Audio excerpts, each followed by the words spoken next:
விண்வெளி ஆய்வு ஒரு பெரிய பாய்ச்சலை எடுத்துள்ளது. சர்வதேச விண்வெளி நிலையத்திற்கு மிகவும் ஆராய்ச்சி மிகுந்த தனியார் பயணமான X4 பயணக்குழுவினரை சந்திக்கவும். ஜூன் 25 அன்று மதியம் 12:01 மணிக்கு புளோரிடாவில் உள்ள நாசாவின் கென்னடி விண்வெளி மையத்திலிருந்து X4 மிஷன் ஏவப்பட்டது. 24 மணி நேரத்திற்கும் மேலாக சுற்றுப்பாதையில் இருந்த பிறகு ஜூன் 26 அன்று மாலை 4:01 மணிக்கு குழுவினர் ISS உடன் வெற்றிகரமாக இணைந்தனர். 1 மணி நேரத்திற்கும் மேலாக மாலை 5:44 மணிக்கு அச்சு திறக்கப்பட்டது. 4 விண்வெளி வீரர்களும் கப்பலில் மிதந்தனர்.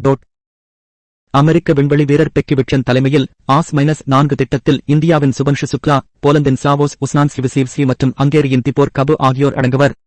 ஒன்றாக அவர்கள் 14 நாட்களில் 60 சோதனைகளை மேற்கொள்வார்கள். இது ஆக்சியம் பயணங்களுக்கான சாதனையாகும்.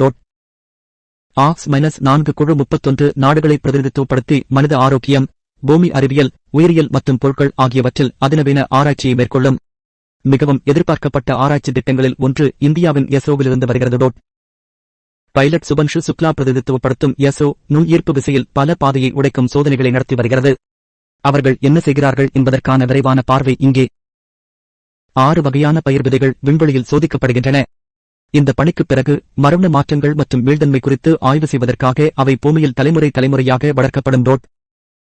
சைனோபாக்டீரியா எனப்படும் நீர்வாழ் பாக்டீரியாக்களை ISRO சோதித்து வருகிறது.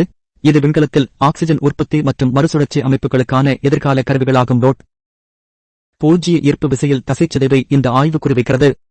இந்த மாற்றங்களை புரிந்துகொள்வது விண்வெளி வீரர்களுக்கும் பூமியில் உள்ள வயதான நோயாளிகளுக்கும் கூட உதவும். நுண்ணிய ஈர்ப்பு விசையில் முளைக்கிறதா? இந்த பரிசோதனை விண்வெளியில் வளர்க்கப்படும் தாவரங்களில் முளைப்பு மற்றும் ஊட்டச்சத்தை ஆய்வு செய்கிறது. செவ்வாய் கிரகத்தில் விவசாயத்தை நோக்கிய ஒரு படி. 3 வகையான நுண்ணுயிரி பாசிகள் அவற்றின் வளர்ச்சி மற்றும் வளர்ச்சிதை மாற்றத்திற்காக சோதிக்கப்படுகின்றன. நீண்ட கால பயணங்களில் எதிர்கால உணவு மற்றும் ஆக்சிஜன் அமைப்புகளுக்கு இது மிகவும் முக்கியமானது.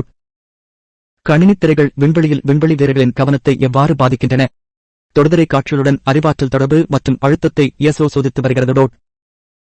பூமியில் உள்ள மிகவும் கடினமான உயிரினங்களான டார்டிகிரேடுகள் விண்வெளியில் அவற்றின் மீள்தன்மைக்காக ஆய்வு செய்யப்படுகின்றன.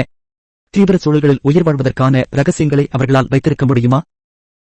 ISROவின் சோதனைகள் எதிர்கால மனித விண்வெளி பயணத்தை மேம்படுத்துதல், உயிர் ஆதரவு அமைப்புகளை உருவாக்குதல் மற்றும் விண்வெளியில் உணவை வளர்ப்பதை நோக்கமாக கொண்டுள்ளன. இதன் முடிவுகள் விண்வெளி வீரர்களுக்கு மட்டுமல்ல, பூமியில் உள்ள உயிர்களுக்கும் பயனளிக்கும். விதைகள் மற்றும் பாக்டீரியாக்கள் முதல் பாசிகள் மற்றும் டார்டிகிரேடுகள் வரை X4 விண்கலத்தில் இந்தியாவின் இருப்பு விண்வெளி அறிவியலை மறுவரையறை செய்கிறது. X4 குழுவினர் நட்சத்திரங்களிடையே தங்கள் பணியை தொடரும்போது மேலும் புதுப்பிப்புகளுக்கு எங்களை பின்தொடரவும்.